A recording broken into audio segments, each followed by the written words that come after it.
you've also brought Glen Falls to Provo, so to speak, when they can watch all of your games, and they watch them on BYU TV and on other outlets. Some just fly here to watch you. You know, your parents come all the time. And we've been to Glen Falls, our True Blue crew, and you're a hero even at the Burger King there. So it's been interesting how you were able to take Glen Falls and bring it to Provo a little bit. Yeah, definitely. Everybody, you know, at first, when I first committed to BYU, everyone's like, you know, why? You know, why, first of all, and where is it?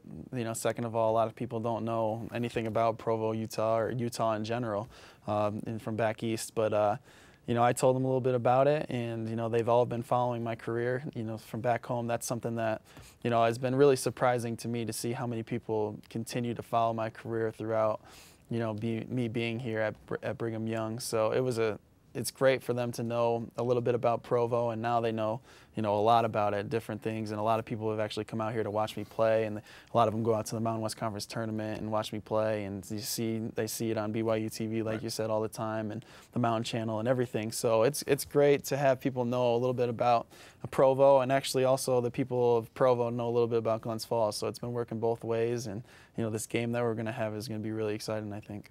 This last summer, you had a fireside in Glens Falls with your dad and your brother. First time the trio has produced such an event like that. What was that like for you? Yeah, oh, it was great. It was a special night. We had a lot of, you know, very great, you know, speakers up there. My dad is, you know, he's one of the best storytellers that I've ever seen, and he's also a great speaker, you know, when it comes to talking about, you know, his faith and what he's really passionate about. And then, you know, my brother is he's a writer. That's what he does, and so has a great, you know, presence on the podium. And, you know, it got very emotional, actually. You know, we had some crying going on, and, you know, I don't cry all that often, but I was definitely crying that night.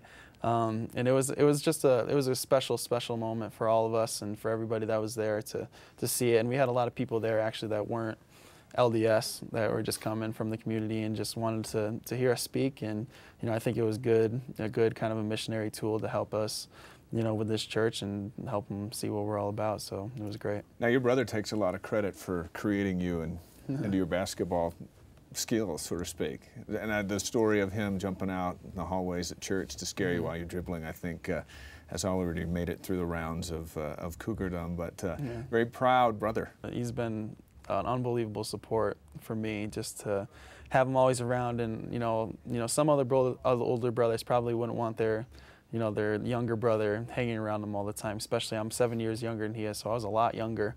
And but I was always with him and his friends, you know, all the time. He would always, you know, include me in things, and whether it would be, you know, playing basketball or just going down and shooting pool or whatever it was that we were doing, he would always include me in that. And you know, I owe a lot of my credit to him. You know, he's really helped me out with doing a bunch of different things, you know, basketball wise, and also helped me just as a person to grow up to be tougher, and, you know, to do a lot of different things. And he was a great role model on me too. You know, being in the LDS church, he didn't do any of that stuff as well, you know, drinking or smoking, any of that type stuff. So I always looked up to him, and, you know, that's why I turned out the way I am. Big decision you had to make this summer: go to the NBA or come back to BYU for your senior season.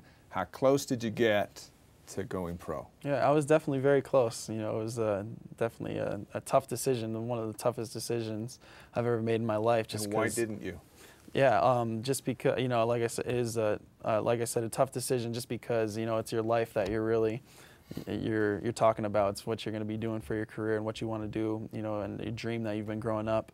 But you know, the basic reason why I didn't is because I couldn't get any guarantees of where I would be picked, and it's tough to leave a senior season. Like, I talked to Danny Ainge, because I worked with the Celtics, and he told me obviously it would be tough to leave your senior year to get drafted maybe in the second round and not know where you're going to be, not know if you're going to be on a roster and make a team, you know, and get to the NBA this year. And it would be tough to forego your senior year, which is one of the best years that you're going to have of your life.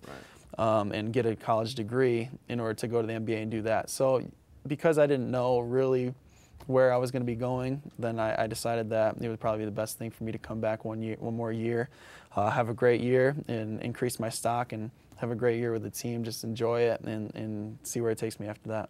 Did it help that you were coming back to a team that, if you do rejoin it, could be in the top 10 this year? That was a huge part of it. You know, you have to take a ton of things into consideration. And, you know, for those couple months, I couldn't really think about anything else. It was just always on your mind. You're always worried about it, and, you know, it consumes your life, really. And, but to know that if I did come back, we were going to have a good team, that's a huge part in my factor. If we weren't going to have a great team, it could have been a different story. But I know that this year is going to be very, very good for us. A lot of talent on the team. I think that we can be very successful. And, you know, that's a main reason why I came back. All right, Jimmer Fredette, thanks for being here on True Blue. Thank you. I appreciate you guys.